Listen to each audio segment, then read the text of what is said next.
ito po ang ating looping squeeze 2, like new condition. Okay, so may kasama po siyang original box po niya, may bag, okay, with freebies po worth 599 na mosquito net. Ayan, hindi po yan ginamit.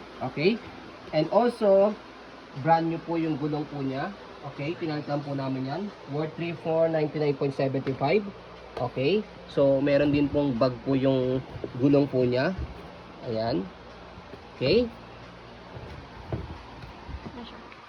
Okay, and then meron po siyang kasamang cup holder, also looping din po yan, worth 899.75. Okay, so yan. So good for newborn po ito until 3 years old. Siyempre depende pa rin po sa laki ni baby, timbang ni baby kung ayanin po ng 4 to 5 years old. Approved po ito from cabin.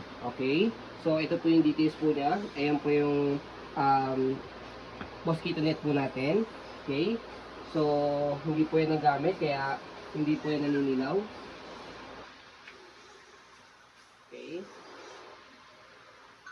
merong hook dito sa ilalim.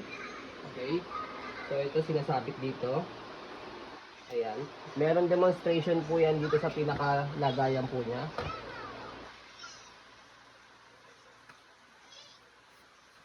Okay, so yan, hindi naninilaw. Okay po. So, ito po yung canopy natin. Okay, not faded, no discoloration.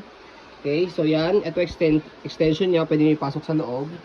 Hindi nyo gagamitin. Sa pag-fold niya, pag ganyan lang. Okay, kompleto po yung pad. Ayan, 5 harness, safe na safe si baby, wala pong putol. Okay. Okay, may pad din po siya sa front handle. Press nyo lang po ito pag ilalagay nyo si baby sa loob. Okay. So, ito po yung leg rest niya, adjustable. Okay. So, pwede nyo po ipasok po ito kapag ka po, okay, hindi nyo gagamitin pag nakaupo si baby. So, luggage type po mamaya kapag ka po, naka-fold na po siya. Pwede po siyang hand carry, pwede rin pong luggage type po. Ito po yung footrest niya. Okay. Yan yung details. Yung gulong, brand new po yan.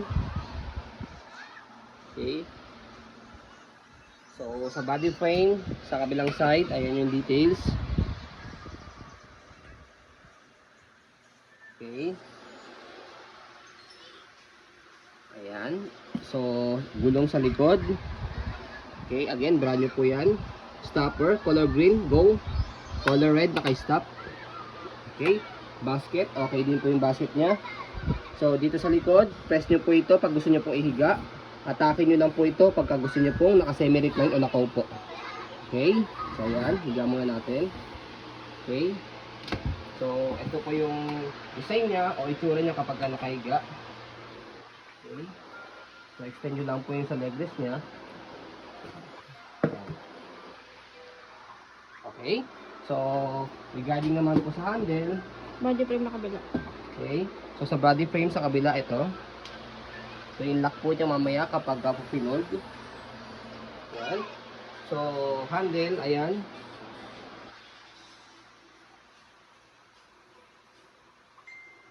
Okay. So, sa pag pinold po siya, make it sure na naka-fold yung canopy, nakaupo po yung pad, sitting pad niya. Nakaupo. Okay? Para kapag pinold po ninyo, ayan, slide dito sa handle and then press. Kasi pag hindi nyo ini-slide, hindi siya lulubog. Slide, press, baba, and then halalay lang dito para hindi magastos ang stroller. And then, ayan. Nag-automatic lock siya dito sa gilid. So, pwede siya hand carry. Okay? So, pwede rin po siya luggage type. Angat nyo lang po ito. Ayan. Okay? So, ayan. Pwede siyang tulak. Okay? Pwede dito. Ayan. Pwede rin dito sa kabila. Kasi, meron po yung gulong na maliit dito. Pang luggage talaga. Okay? So, after nyan, okay. So, kung gusto nyo po, tagalin nyo po yung cup holder. So, para mailagay nyo po sa bag. Ito po yung tsura ng bag niya. Okay? So, ang stroller natin, ang price niya is ayan. Para makita nyo po, mall price, 17.99.75. Kaya kung i-combine nyo po yung presyo niyan, 18,000. plus 3,500. Okay. So, magkano na 18,000 plus 3,500 plus 500 o 600 po ito. Okay. So, kulang-kulang na po siya 20 plus 1,000. Plus kasama po po yung cup holder po niya. Okay. Pero, reselling po ito ng 12,000 lang po. Okay. So, yun po, as you can see, very details po kami mag-video kasi ang shop policy po namin is no refund, no exchange. What you see is what you get. So, yun po, maraming salamat po. Have a nice day and God bless po.